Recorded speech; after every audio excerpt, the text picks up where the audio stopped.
Concluo, senhor presidente, analisando as condutas de per si, para justificar o que direi ao final.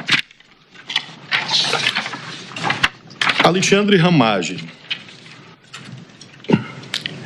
O Alexandre Ramagem, já houve a lembrança pelo eminente relator, quanto aos atos conducentes à deslegitimação da justiça eleitoral.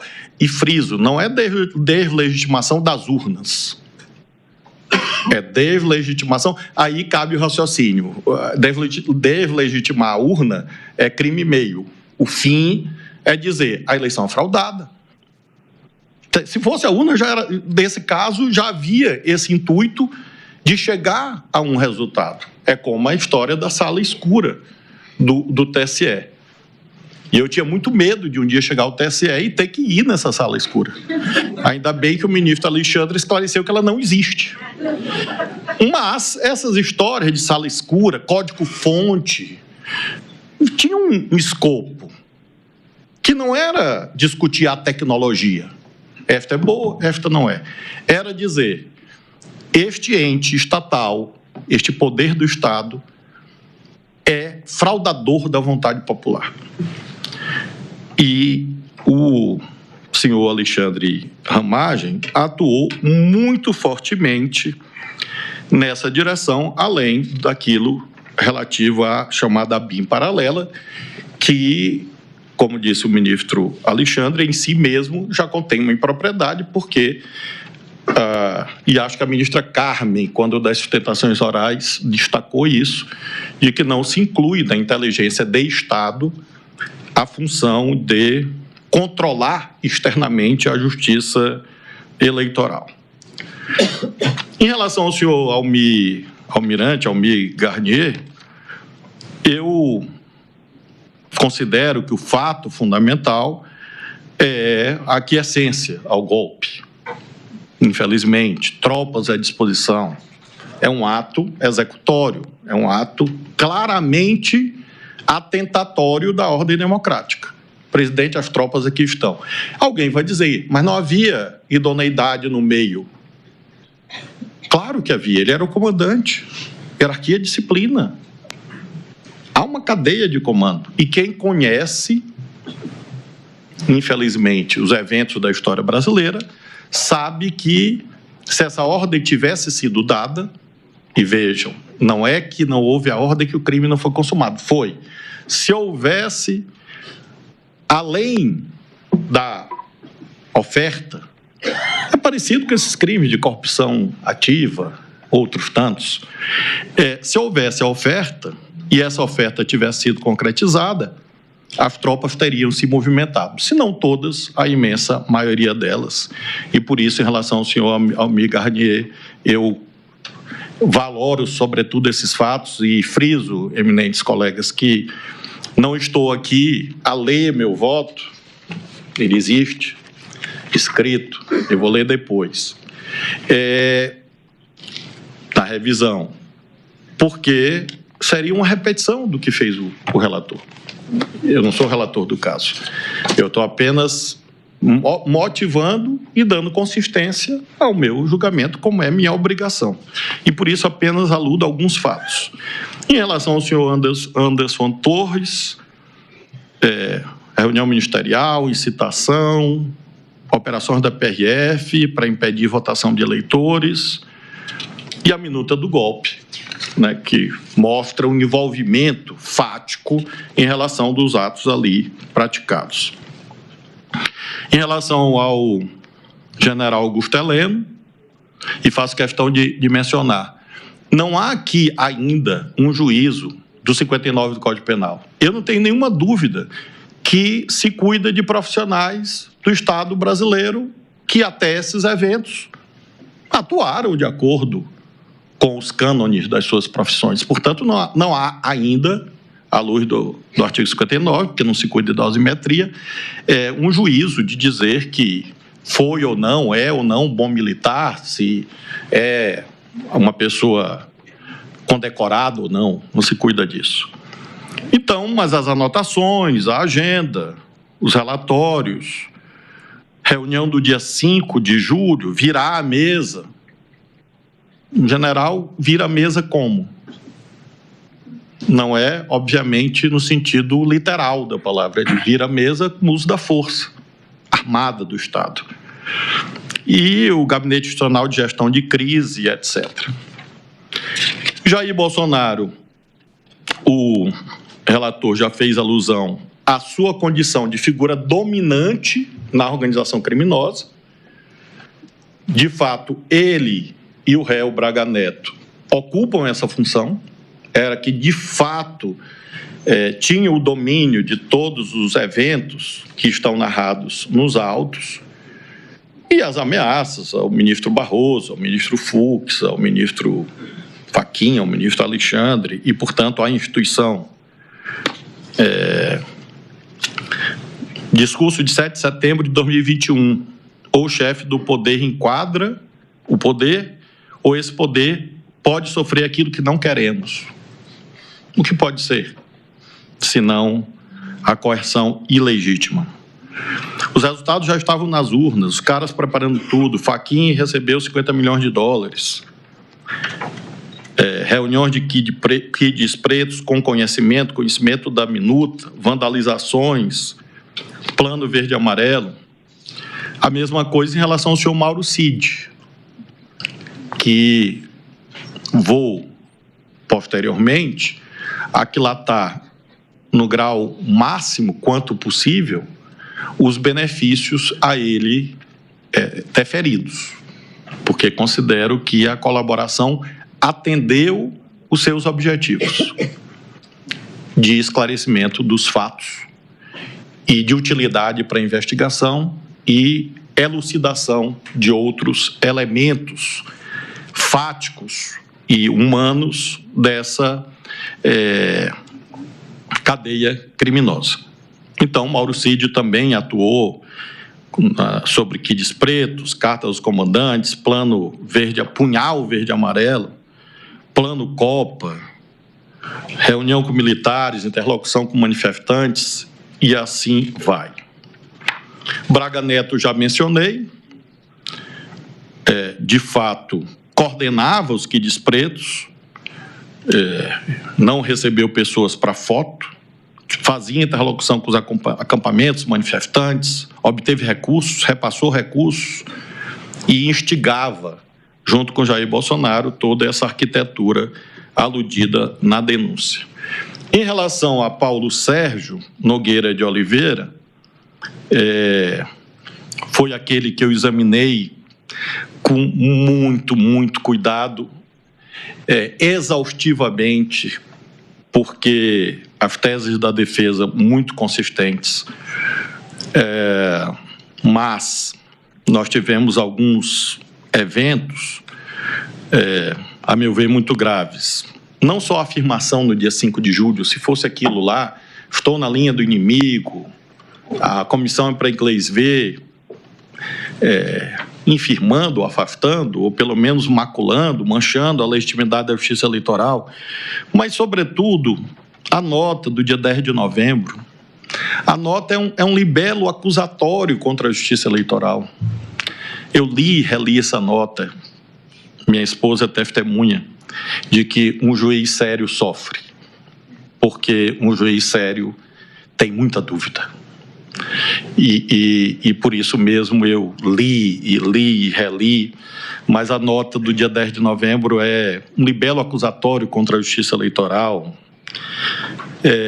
A reunião do dia 7, mas sobretudo a reunião do dia 14 de dezembro, ele convoca, ele está com a minuta, e não há nada que justifique isso. Contudo, finalizo, prometi à ministra Carmen que seria 1 hora, dizendo, não se, e vocês sabem que eu obedeço à ministra Carmen. Nem me dera. Eu concluo, eminentes pares, dizendo que não se cuida ainda de fazer a dosimetria, mas lembro, artigo 29, concorre para o crime na medida de sua culpabilidade. Adianto às partes, aos seus advogados, ao Ministério Público, que não há a menor dúvida que os níveis de culpabilidade são diferentes. E mais. E essa não é uma divergência propriamente, mas uma diferença que eu adianto em relação ao eminente relator. Em relação ao Bolsonaro, aos réus Jair Bolsonaro e Braga Neto, não há dúvida que a culpabilidade é bastante alta.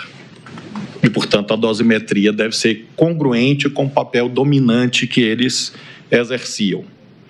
Do mesmo modo, digo que a reprovabilidade, a culpabilidade é alta em relação a Almir Garnier, Anderson Torres e Mauro Cid, sendo que, em relação ao Mauro Cid, há os benefícios atinentes à colaboração premiada. Contudo, e essa é a diferença para a reflexão dos pares, em relação a Paulo Sérgio, Augusto Heleno e Alexandre Ramagem, eu considero que há uma participação de menor importância. E explico em relação a cada um deles. Alexandre Ramagem, porque ele saiu do governo em março de 2022. E, portanto, ele tem uma menor eficiência causal em relação aos eventos que sucederam esse período. Eu perquiri nos autos.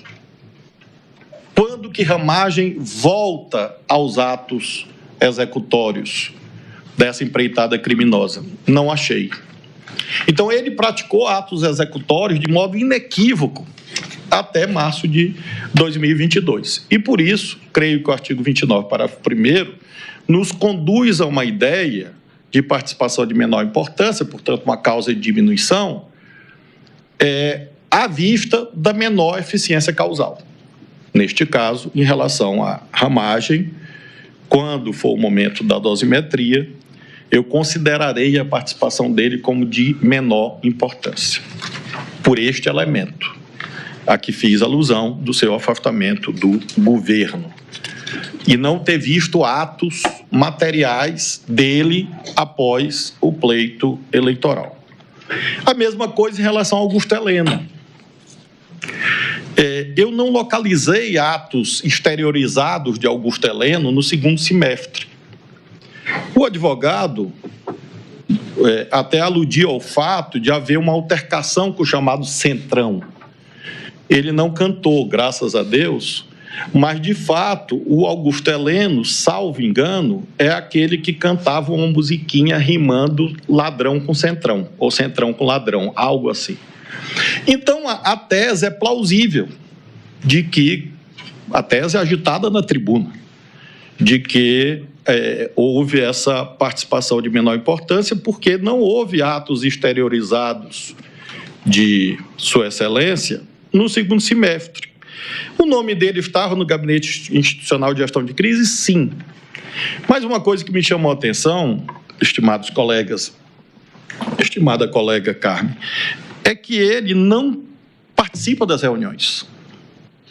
Ele não está nas reuniões. Não há nos autos que ele estava lá nas reuniões com o ministro da Defesa, com os comandantes, enfim, não vi. E, a meu ver, isso também indica uma menor eficiência causal dele a partir de um certo momento.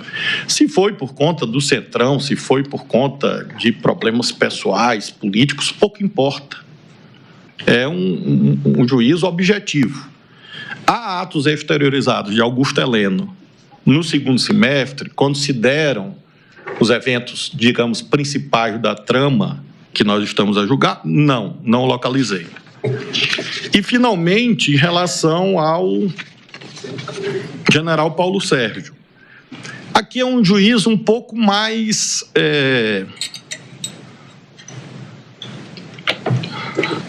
difícil, mais sofisticado, eu diria. Porque o general Paulo Sérgio, ele participa até um certo momento. A meu ver, isso é incontroverso nos autos. Ele poderia não ter participado. E quero dizer que, como ser humano, eu não tenho nenhum conforto, embora tenha feito centenas de julgamentos penais. É sempre algo que fala no seu coração quando você vem para a dimensão do si. Se a pessoa não tivesse feito... Às vezes você é quase, como você está vendo um filme, você é quase chamado a torcer, dizendo assim, não faz isso, mas fez. Só que em relação ao fez, à luz das provas dos autos. E a exposição do ministro Alexandre demonstrou isso. Mas o general Paulo Sérgio, e eu enquadro na mesma categoria do Augusto Heleno e do Ramagem, tem uma singularidade. De fato, a prova oral abundante de que, num certo momento, ele tentou demover o presidente da República. É como se ele viesse com máxima eficiência causal e, de repente, ele inverte o sinal da eficiência causal. Eu cheguei a cogitar de desistência, do 15 do Código Penal. Cheguei a cogitar disso, de desistência, arrependimento eficaz, enfim.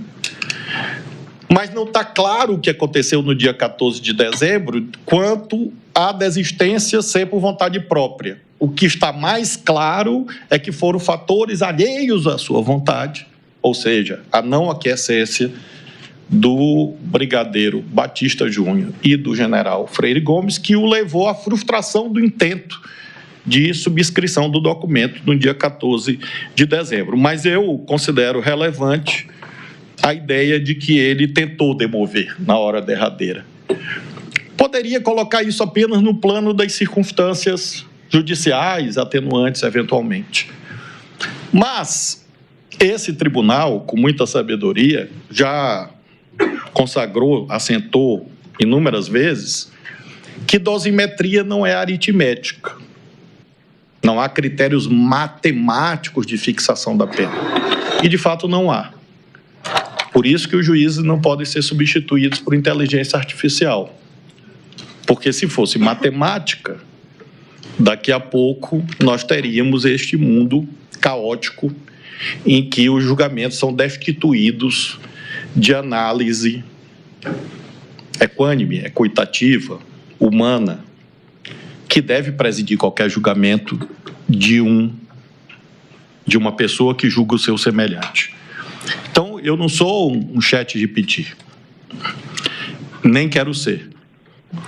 E por isso mesmo, considerei que apenas em relação a esses 3 réus, definir essa participação de menor importância no plano do 59 ou das atenuantes seria um juízo que conduziria a uma reprovabilidade fática, material, a uma pena mais alta do que a minha percepção em relação à conduta deles.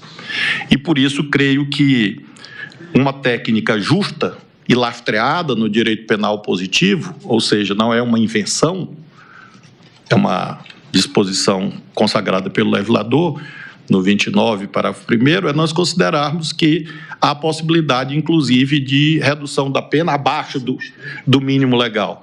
São os réus, o ministro Fux me indaga, são os réus Alexandre Ramagem, Augusto Heleno e Paulo Sérgio Nogueira de Oliveira. Obrigado. E fiz, ministro Fux, essa análise, porque quando da dosimetria, eu vou apresentar, à luz do que o relator propuser, algo consentâneo com esta minha visão de que há patamares diferentes de culpabilidade e nos cabe encontrar as técnicas que conduzam ao julgamento técnico e justo.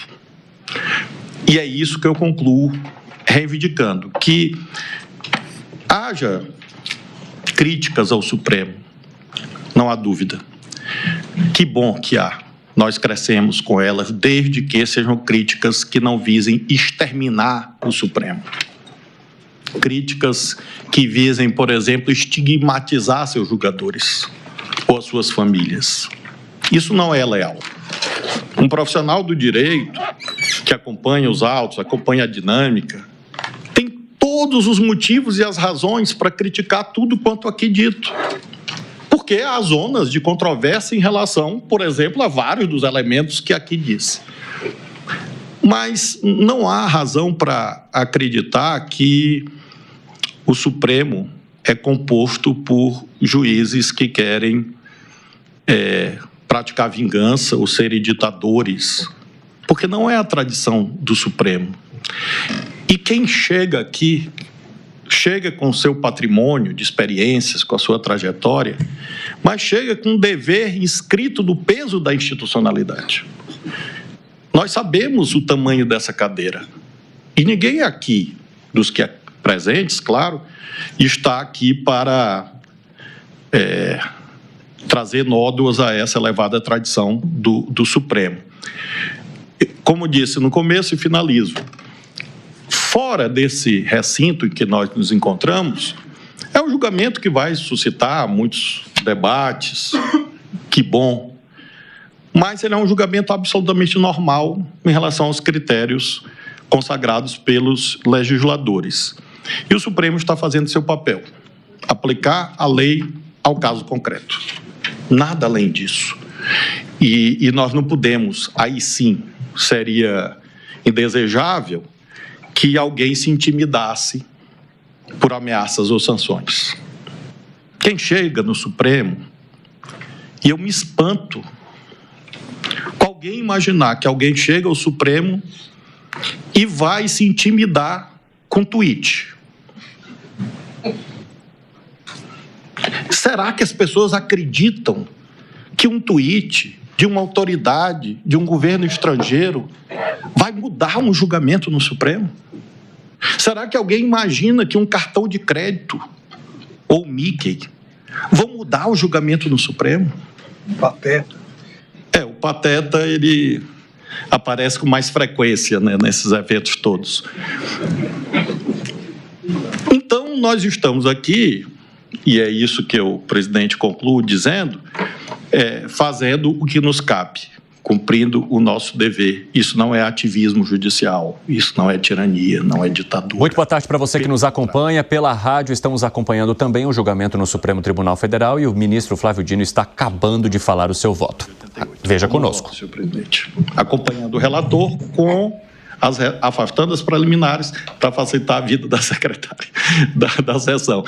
Afastando as preliminares, acompanhando o relator quanto ao juízo condenatório que fez, com a ressalva de participação de menor importância para os réus Alexandre Ramagem, Augusto Heleno e Paulo Sérgio. Muito obrigado. Agradeço o ministro Flávio Dino.